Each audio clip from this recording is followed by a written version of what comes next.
Bien-aimés dans le Seigneur, bonsoir. Nous sommes parvenus en ce jour au 13e thème de notre programme. Rappelez-vous, nous sommes dans un voyage vers la fécondité. Et comme vous le saviez bien, la fécondité, c'est la capacité à produire des fruits, la capacité à se reproduire. Et en ce 13e thème, nous abordons un thème spécifique. Je vous le cite. Le thème de ce jour, c'est la part de Dieu dans la fécondité. Cas de Joseph. La part de Dieu dans la fécondité. 2 points, cas de Joseph. Rendez-vous compte, lorsqu'on parle de la fécondité, on vous a dit ici, là, d'une certaine manière, que c'est l'aboutissement à un certain nombre de choses. La fécondité n'est que le résultat d'un certain nombre d'actions posées précédemment. Donc, quand on aborde avec vous sur la part de Dieu dans la fécondité, il est important ici là de pouvoir comprendre qu'en réalité, la fécondité n'est pas automatique. La fécondité, c'est le résultat d'un assemblage que vous avez mis sur pied. Donc, dans la fécondité, dans le processus de fécondation, Dieu a son rôle à jouer, mais l'homme aussi a son rôle. Si vous laissez tout à Dieu de jouer comme rôle, vous n'aurez pas de fécondité parce que vous n'avez pas joué votre rôle. Je voudrais dire, il y a quelqu'un qui m'écoute ce matin. Dieu a son rôle à jouer dans la fécondité de ta vie. Dieu a son rôle à jouer pour qu'il y ait des résultats dans ta vie. Mais tu as également ton rôle à jouer pour qu'il y ait des résultats. Si en tant qu'homme, vous ne jouez pas pour vous de rôle, il n'y aura pas de résultats. Vous savez, nous sommes dans un contexte aujourd'hui où beaucoup de chrétiens accusent Dieu pour tout. Quand ça ne va pas dans la vie des chrétiens, ils accusent Dieu. Quand ils n'accusent pas Dieu, ils vont accuser les hommes. Quand ils n'accusent pas les hommes, ils vont accuser Satan. Quand ils n'accusent pas Satan, ils vont accuser les ancêtres ou d'autres personnes.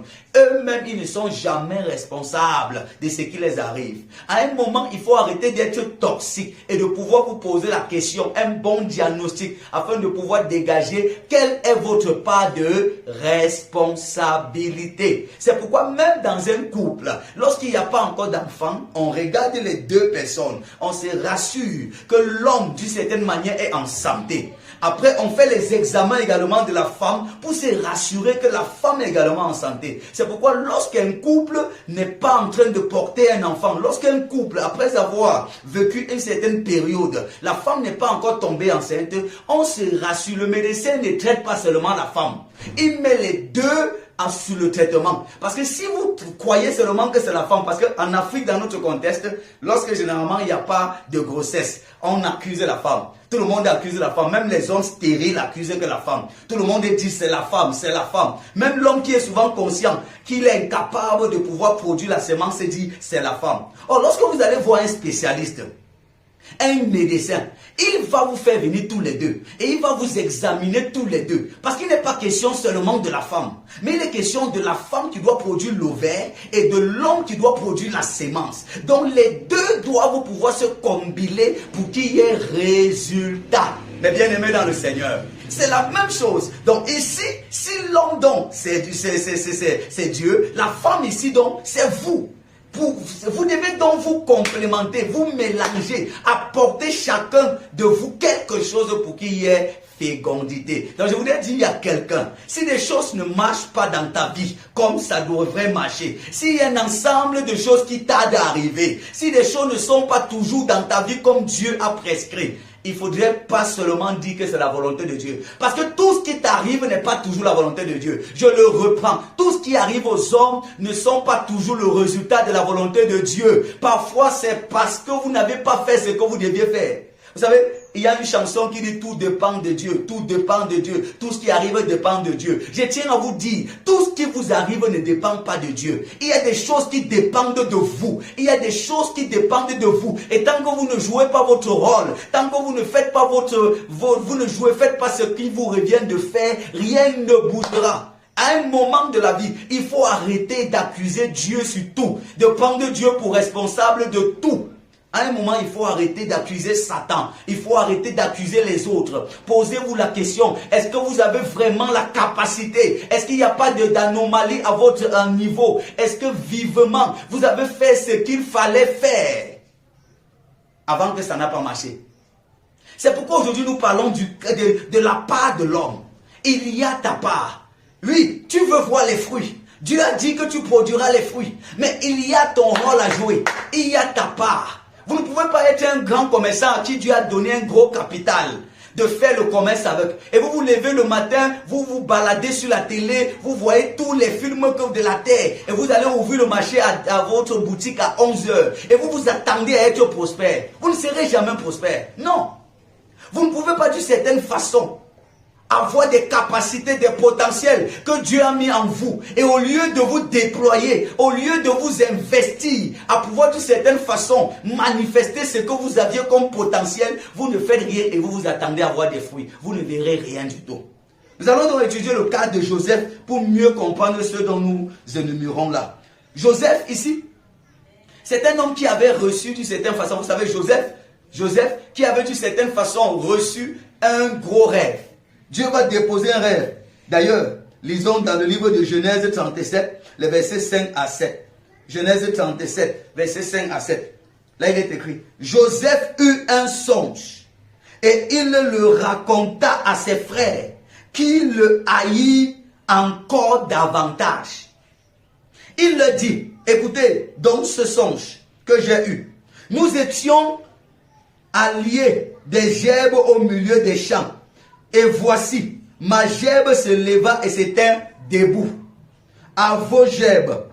Et vos gerbes l'entouraient et se prosternaient devant elle. Donc voilà la vision que Dieu donne à Joseph.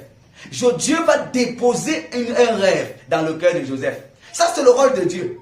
Il dépose des potentiels en vous. Le rôle de Dieu, c'est de déposer des capacités en vous. Le rôle de Dieu, c'est de vous donner des opportunités. Mais votre rôle, c'est de saisir ces opportunités-là. Le rôle de Dieu, c'est de pouvoir, d'une certaine façon, vous façonner et vous donner une certaine ambition. Le rôle de Dieu, c'est de pouvoir vous donner des visions. C'est de pouvoir, d'une certaine façon, mettre des choses dans vos cœurs.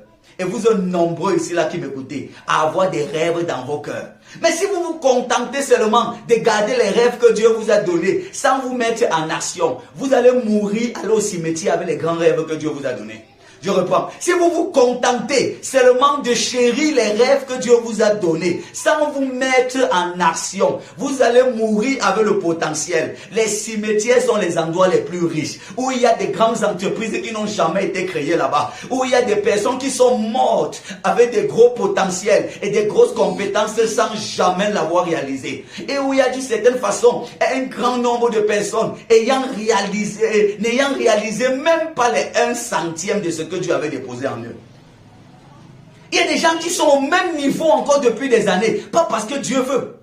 Il y a des gens qui sont toujours en train de piétiner sur place, qui devraient être sur le plan ministériel, à un niveau élevé, à un niveau supérieur, mais qui demeurent toujours stagnants, pas parce que Dieu a voulu. Il faut arrêter à un moment de se consoler avec c'est Dieu qui a voulu, c'est Dieu qui veut, c'est la volonté de Dieu. Tout ce qui vous arrive n'est pas la volonté de Dieu. Parfois c'est le fruit de votre paresse. Ce qui vous arrive parfois, c'est le résultat de votre négligence. C'est le résultat de votre manque de diligence. Parfois, des choses qui vous arrivent, c'est le résultat de votre faiblesse, de votre manque de courage. Parfois, vous avez eu des opportunités. Au lieu de les saisir, vous avez manqué de courage. Et vous êtes tout le temps en train de dire, j'ai un rêve. J'ai un rêve. Un jour, je serai. Un jour, je serai. Arrêtez les beaux discours. À un moment de votre vie, vous devez arrêter les grands discours. Vous devez arrêter les constats. Le monde ne se change pas avec des gros discours. La société ne se change pas par des discours. Même ta propre vie ne se transformera pas avec des discours. À un moment, il faut quitter des discours à l'action. À un moment, il faut quitter des rêves à l'action afin de voir tes rêves s'accomplir. Je parle à quelqu'un qui m'écoute. Si tu veux voir tes rêves s'accomplir, se réaliser, tu dois te lever et commencer quelque chose. Tu dois te lever, prendre tes responsabilités en main. Sinon, d'ici 15 ans, 20 ans, tu seras au même niveau en train de tenir les mêmes discours. Dieu dépose un rêve dans le cœur de Joseph. Il dit, ta gerbe va être élevée et tes frères viendront se prosterner devant eux. Mais pour que ces rêves arrivent à l'accomplissement, Joseph doit faire un certain nombre d'actions. Amen. Nous allons voir cela. Joseph doit faire un certain nombre d'actions. Vous savez, C'est Dieu qui dépose les rêves, mais c'est à nous d'aller à la réalisation de ces rêves-là. Quel est donc le rôle de Joseph sur le chemin de cette fécondité? La fécondité, c'était qu'il devrait pouvoir d'une certaine façon produire les fruits de manière à ce que ses frères viennent se prosterner devant lui. Vous voyez la grosse destinée que Dieu a déposée dans le cœur de Joseph. Mais combien de personnes Dieu a mis des grosses destinées mais n'ont pas pu réaliser cela? Regardez donc, nous allons voir dans le rôle de Joseph. Et nous allons voir cela en 4 phases. Première phase dans le parcours de Joseph. Joseph se retrouve chez Potiphar. Parce qu'après que Joseph ait raconté son rêve à ses frères l'ont vendu. Ils l'ont vendu comme esclave. Ils voulaient même d'ailleurs le tuer d'abord. Ils l'ont vendu comme esclave. Et voilà Joseph donc, pendant qu'il est vendu comme esclave, il va donc arriver en Égypte et il sera chez Potiphar. Regardez bien, lisons la Bible dans Genèse 39, versets 7 à 10. Genèse 39, versets 7 à 10. Là il est écrit, Joseph chez Potiphar. Après ces choses, il arriva que la femme de son maître porta les yeux sur Joseph et dit, couche avec moi. Il refusa et dit à la femme de son maître, voici, mon maître ne prend avec moi connaissance de rien dans la maison. Il a remis entre mes mains tout ce qui lui appartient. Verset 9. Il n'est pas plus grand que moi dans cette maison et il ne m'a rien interdit, excepté toi, parce que tu es sa femme. Comment ferais-je un si grand mal et pécherais-je contre Dieu? Comment ferais-je un si grand mal et pécherais-je contre Dieu? Verset 10. Quoiqu'elle parlât tous les jours à Joseph, il refusa de coucher auprès d'elle, d'être avec elle. Voilà, Joseph se retrouve quelque part. Il est porteur d'un grand rêve. Il est porteur d'une grosse vision, d'une grosse destinée. Et la femme de Potiphar, à cause de sa beauté, va tomber amoureuse de lui. Et elle va tout le temps dire, couche avec moi. Elle va l'harceler, elle va d'une certaine façon mettre la pression. Et Joseph va décider d'avoir une attitude. Il dit, comment commettrais-je un si grand mal, un si grand péché envers l'Éternel? Vous savez que Joseph n'était pas obligé de faire ça. Rien ne poussait Joseph à agir comme ça. Rien ne poussait Joseph à se comporter comme ça. Il aurait pu dire, le rêve que Dieu m'a donné est où? Depuis qu'on m'a vendu là-bas, quand mes frères voulaient même me tuer, Dieu était où? Il aurait pu dire, depuis quand on m'a vendu comme esclave, Dieu était où? Je vis ma vie comme je veux. Je ne suis plus là pour vouloir obéir à Dieu. Comme plusieurs chrétiens qui ont vendu leur destinée parce que d'une certaine façon, ils ont décidé de ne plus suivre la volonté de Dieu. Mais Joseph décide d'avoir une bonne attitude. C'est son attitude face à la femme de Potiphar qui a déterminé la suite de sa vie. Je reprends. C'est l'attitude de Joseph face à la femme de Potiphar qui a décidé la suite de son parcours. Amen. Joseph décide de dire, je ne vais pas coucher avec toi. Il refuse de se compromettre. Il refuse de le faire. Il décide de s'accrocher à la volonté de Dieu. Il décide de dire, même si je ne vois pas encore Dieu travailler, même si je ne suis pas encore avec mes yeux physiques en train de voir la fidélité de Dieu, mais je crois que Dieu est fidèle et que ce qu'il m'a dit finira par s'accomplir. Et c'est comme ça qu'il décide de rester fidèle à Dieu. Mes bien-aimés, combien d'entre vous êtes sur le point d'abandonner Dieu à cause des situations difficiles par lesquelles vous passez? Combien d'entre vous êtes quittés sur le chemin de votre destinée à cause des compromissions? Combien d'entre vous avez-vous vendu vos rêves à cause d'un plaisir du monde? Combien d'entre vous avez vendu vos destinées à cause d'un plaisir éphémère? Combien d'entre vous, d'une certaine façon, combien d'entre nous avons d'une certaine façon régné le rêve que nous avions et nous nous sommes éloignés de notre destinée parce que nous n'avons pas voulu marcher dans la volonté de Dieu? Mais bien aimés dans le Seigneur, il est clair que notre attitude compte dans l'accomplissement de notre fécondité. Écoutez, un homme peut être fécond et avoir la capacité de se reproduire. Mais s'il ne va pas vers sa femme, il n'y aura pas fécondité. Il n'y aura pas fécondité alors qu'il y en avait la capacité en lui. Je voulais dire donc à quelqu'un qui d'une certaine façon a des grands rêves et qui est à côté de la femme de Potiphar. La femme de Potiphar peut être ce péché qui d'une certaine façon rôde autour de toi avec pour but de te détruire. Tu dois résister à ça. La femme de Potiphar peut être ces propositions autour de toi, de compromission qui vont t'amener à sortir dans le plan de Dieu pour toi. Tu dois résister à ça et penser à ton rêve. Pense au rêve que le Seigneur a mis devant toi. Pense à la destinée que le Seigneur t'a révélée. Et dis-toi que tu ne peux pas faire comme tout le monde. Tu n'es pas tout le monde et tu ne peux pas faire comme tout le monde parce qu'il y a un rêve sur ta vie. Amen. Deuxième action, son attitude en prison. Parce qu'après qu'il va refuser de coucher avec la femme de Potiphar, elle va l'accuser de l'avoir violée et on va mettre Joseph en prison. Et là encore en prison, Joseph va avoir une attitude très intéressante. Alléluia. Lisons ici dans Genèse 40, verset 6 à 8. Genèse 40, verset 6 à 8. Là, il est écrit. Joseph, étant venu le matin vers eux, les regarda et voici, il était triste. Alors, il questionna les officiers de Pharaon qui étaient avec lui dans la prison de son maître. Et il leur dit, pourquoi avez-vous mauvais visage aujourd'hui? Il lui répondit, nous avons eu un songe et il eut une personne pour l'expliquer. Joseph leur dit, n'est-ce pas à Dieu qu'appartiennent les explications? Racontez-moi donc votre songe. Le chef des échantillons raconta son songe à Joseph et lui dit, dans mon songe, voici, il y avait un cep devant moi. Ce cep avait 3 sarments. Donc il va donc raconter cela à Joseph. Allons lire le verset 12. Joseph lui dit, voici l'explication de ton rêve. Les 3 sarments sont 3 jours. Il va donc expliquer le songe de ces 2 personnes. Et le verset 14 nous dit, mais souviens-toi de moi quand tu seras heureux et montre, je te prie, de la bonté à mon égard. Parle en ma faveur à Pharaon et fais-moi sortir de cette maison. Joseph va se retrouver injustement en prison. Et lorsqu'il se retrouve injustement en prison, c'est toujours à cause du nom de Jésus. C'est parce qu'il voulait défendre le nom de Jésus qu'il s'est retrouvé en prison. Vous pouvez imaginer les paroles qui pouvaient venir dans son esprit, ou les conseils que les gens pouvaient donner. On pouvait venir dire à Joseph, tu étais déjà là, tu pouvais avoir les avantages là-bas, mais tu as refusé, te voilà maintenant en prison. Il pouvait lui-même dire, est-ce que c'est le bon choix que j'ai fait? Oui, bien aimé, parfois il est difficile d'obéir à Dieu. Parfois, votre obéissance à Dieu va vous coûter quelque chose. Si ton obéissance à Dieu ne te coûte rien, ce n'est pas encore vraiment l'obéissance. C'est pourquoi vous devez d'une certaine façon être prêt à payer le prix. Et Joseph se retrouve en prison, toujours en train de faire confiance en Dieu.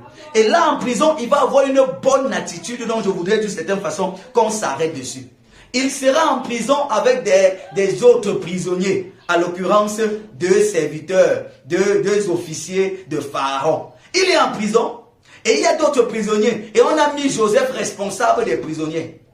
Mais il va venir un matin et il va voir 2 prisonniers tristes, abattus. Il aurait pu dire c'est leur vie. Il aurait pu dire chacun a sa vie. Moi-même j'ai trop mes problèmes. Leurs problèmes me regardent en quoi? Il aurait pu d'une certaine façon se contenter de soi-même. Mais Joseph, malgré sa propre douleur, malgré sa souffrance, malgré les situations difficiles dans lesquelles il se trouvait, il a quand même trouvé la force et l'énergie pour se préoccuper des autres. Et c'est pourquoi il va vers les gens en leur demandant, qu'est-ce qui se passe? Pourquoi êtes-vous triste ce matin? Pourquoi vos visages sont comme ça? Il se soucie des autres. Vous savez, il est possible d'être dans des difficultés, mais continuer à être une bénédiction pour les autres personnes. Il est possible que vous soyez dans des difficultés, que vous soyez vous-même dans des problèmes, que vous soyez vous-même insatisfait d'un certain nombre de situations, mais continuer à être un canal de bénédiction pour les autres. Et c'est quand Joseph va demander, quel est votre problème? Il va se préoccuper. Et les 2 vont dire, nous avons fait un rêve et nous n'avons personne pour nous expliquer le rêve. Et c'est là où Joseph va mettre ses compétences et ses capacités en jeu. Joseph avait le don d'interpréter les rêves. Il va leur dire, ah, c'est un petit problème. Laissez, dites-moi les rêves et Dieu va permettre que j'interprète. Vous savez, Joseph n'a pas dit, j'interprète votre rêve et vous me donnez combien. Joseph n'a pas dit, dès que j'interprète ton rêve, tu vas me payer quoi? Joseph s'est mis au service de ces deux personnes-là. Beaucoup d'entre vous, vous êtes au même endroit parce que vous êtes toujours en train de vouloir monnayer tous vos services. Vous êtes toujours en train de, d'une certaine façon, de vouloir d'une certaine façon ne pas rendre service aux autres. Joseph va rendre service à ces deux. Il va expliquer leurs rêves et il va dire au second qui devrait être rétabli comme échantillon du roi. Quand tu seras au palais, souviens-toi de moi. Il a rendu un service gracieusement. Mais bien aimé, votre part dans la fécondité va consister souvent d'une certaine façon à mettre vos dons, vos capacités au service des autres, à mettre vos talents au service des autres. Joseph va faire cela et le prisonnier qui devait être libéré selon son explication va être libéré et va même oublier Joseph pendant 2 ans. Je voudrais dire, il y a quelqu'un qui d'une certaine façon est souvent énervé parce que les gens ont été ingrats à cause des services qu'il avait fait. Le temps viendra où Dieu va activer ces personnes à se souvenir de toi. Le temps viendra où tous ceux qui t'avaient oublié, qui avaient oublié les services que tu les avais rendus, ils se souviendront de toi. Alléluia. Regardons donc, Dieu bien-aimé, comment le don de Joseph va le conduire à la table des rois. Vous savez, la Bible déclare, ton don te conduira à la table des rois. Vous savez, le texte ne dit pas, Dieu te conduira à la table des rois. C'est ton don qui va te conduire. Ça veut dire, Dieu, son rôle, c'est de mettre le don en toi. C'est de mettre la capacité en toi. C'est de mettre la compétence en toi. Mais ton rôle, c'est de pouvoir exercer ce don à travers ton service rendu, afin que ça te conduise à la table des rois. Ton rôle à toi, c'est de pouvoir bien utiliser les capacités que Dieu t'a données. Dans les services, Dieu va te donner les opportunités, mais ça serait à toi de saisir ces opportunités, afin que Dieu, au travers de ton service, te conduise à la table des rois. Vous savez, tous ceux qui réussissent, ce n'est pas toujours la chance. Parfois, vous êtes au même niveau parce que vous ne vous déployez pas. À un moment, il faut se lever et commencer à mettre ce que vous avez en pratique. Souvenez-vous, lorsque nous parlons de la sémence, c'est cela dans les 4 S de la fécondité, nous avions dit cela que la sémence, c'est aussi les capacités que Dieu dépose en vous. C'est aussi les compétences que Dieu dépose en vous. Et si vous n'utilisez pas ces compétences, vous allez rester au même niveau. C'est comme ça que Joseph se retrouve chez le roi. Regardez, quand les deux sont sortis, un jour le roi a un rêve. Le roi va aussi avoir un rêve et il n'y aura personne pour interpréter. Et on va se rappeler, c'est là où le prisonnier, l'ancien prisonnier, l'échantillon du roi va se rappeler que il y a quelqu'un qui interprète les rêves quelque part. Pourquoi est-ce qu'on se rappelle de Joseph maintenant? Parce qu'un genre de problème que seul Joseph a la solution s'est posé.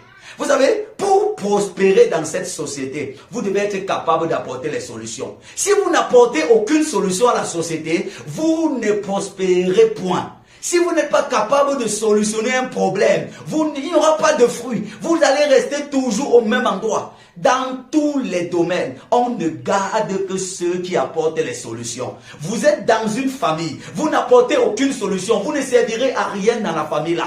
Vous êtes dans une entreprise, vous n'apportez aucune solution. Si on décide de chasser certains employés, on commencera par vous. Vous devez être toujours de ceux-là qui apportent des solutions. Vous n'êtes pas ministre de Dieu pour consommer. Vous êtes ministre de Dieu pour apporter des solutions au peuple de Dieu. Vous n'êtes pas dans des employés. Vous n'êtes pas employé de bureau, employé dans les sociétés pour d'une certaine façon, pour votre simple confort. Vous êtes dans ces sociétés pour apporter des solutions. Avis à tous ceux qui n'apportent pas des solutions autour d'eux. Vous n'allez jamais prospérer et vous ne serez jamais élevés. Alléluia. C'est comme ça qu'on s'est souvenu de Joseph, parce qu'il avait rendu un service gratuitement un jour. Vous savez, ce n'est pas parce qu'aujourd'hui vous avez rendu gratuitement le service que vous allez rendre gratuitement pour toujours. Parfois, vous allez être récompensé pour tout ce que vous avez fait gratuitement. Parce qu'au début, on fait gratuitement et c'est le gratuit là qui va finir par te conduire là où on va vraiment te payer. Mais bien aimé dans le Seigneur, c'est là où le gars qui avait oublié, l'échantillon du roi, qui avait oublié Joseph, va se rappeler et va dire, oh roi, il y a un prisonnier, j'avais eu le même problème que tu as là, et il m'a apporté la solution. Et c'est Pharaon qui va dire, appelez-le et amenez-le moi. Et on va donc amener Joseph. Et Pharaon va poser son rêve, il va poser son problème, et Joseph va interpréter son rêve. Il va interpréter. Il va donc résoudre le problème de Pharaon. Je voudrais vous mettre ici, là, une chose en évidence. Genèse 41. Genèse 41. Nous allons voir quelque chose d'important et de capital. Versets 44 à 45. Genèse 41, verset 44 à 45. Non, verset 33 à 40 d'abord. Le texte dit, Genèse 41, 33 à 40. 33 à 40, là il est écrit. Maintenant, que Pharaon choisisse un homme intelligent et sage et qu'il le mette à la tête du pays d'Égypte. Que Pharaon établisse des commissaires sur le pays pour lever 1/5 des récoltes de l'Égypte pendant les 7 années d'abondance. Qu'il rassemble tous les produits de ces bonnes années qu'ils vont venir, qu'il fasse sous l'autorité de Pharaon des amasses de blé, des approvisionnements dans les villes et qu'il en ait la garde. Verset 36. Ces provisions seront en réserve pour le pays, pour les 7 années de famine qui arriveront dans le pays d'Égypte, afin que le pays ne soit pas consumé par la famine. Écoutez, verset 39. Pharaon dit à Joseph, puisque Dieu t'a fait connaître toutes ces choses, il n'y a personne qui soit aussi intelligent et aussi sage que toi. Je t'établis sur ma maison et tout mon peuple obéira à tes ordres. Le trône seul m'élèvera au-dessus de toi. Alléluia. Vous vous rendez compte? Est-ce que vous remarquez? Joseph a fini d'interpréter le rêve. Et il va dire maintenant, il va commencer, à ce moment, cette partie, à partir de là où nous avons lu, ce n'est plus le don spirituel. C'est le développement des compétences de Joseph qui l'a permis de développer ça. Il va donner un coup d'économie maintenant à Joseph, à Pharaon. Il faut maintenant, pour mieux gérer cela, pour qu'on n'ait pas de famine. Parce que le rêve disait qu'il y aura cette famine, 7 ans de famine, et 7 ans d'abondance, et 7 ans de famine. Et Joseph va donc trouver une solution pour que même au temps de la faim, que le pays ne soit pas en train de vivre cela. Il va donc donner un grand coup d'économie en disant que chaque année, Pharaon doit pouvoir choisir quelqu'un qui doit mettre les 1/5 derrière, c'est-à-dire l'économie des 20% de son salaire, de la récolte de l'année, 20% de côté. Et ce sont ces 20% qui vont aider au moment où le pays sera dans la famine. Et on dit, ces paroles plut à Pharaon. Et c'est là où Pharaon a dit, on va trouver un homme comme ça. Où? Vous voyez, c'est dans le développement de ses compétences que Joseph va permettre que la fécondité ait lieu. Lisez, regardez le verset 40 à 45. Il dit encore à Joseph, je suis Pharaon et sans toi, personne ne lèvera la main ni le pied dans tout le pays. Vous voyez comment la fécondité déjà manifeste. Pharaon appela Joseph du nom de Tchaphna, Pabnéa, et il lui donna pour femme Anas, fille de Podi, Phera, prêtre. Donc voilà Pharaon qui dit, voilà Joseph qu'en un temps record va être haut placé. En un temps record, va d'une certaine façon avoir même une femme sans doter, parce qu'on va le lui donner comme ça là. En un temps record, va avoir une grosse position sociale. À cause de quoi? Du développement de ses compétences. Imaginez que Joseph n'avait pas pu développer ce coup d'économie, n'avait pas apporté une solution à Pharaon. Le projet de Dieu ne se serait pas accompli dans sa vie. Je reprends. Si Joseph n'avait pas mis ses capacités en exerce, si Joseph ne s'était pas rendu utile, si Joseph n'avait pas apporté une solution au roi, il ne serait pas à la place où il est. Je voudrais dire à quelqu'un, tu as des rêves dans ta vie, tu as déposé des grosses rêves, tu as déjà fait des songes qui t'élèvent. Mais si toi tu ne fais pas ce que tu dois faire, si tu ne développes pas tes compétences, si tu ne développes pas tes capacités pour être le meilleur de ton domaine, pour avoir de la compétence nécessaire, tu vas demeurer au même endroit. et tu vas te contenter de n'avoir que des simples rêves.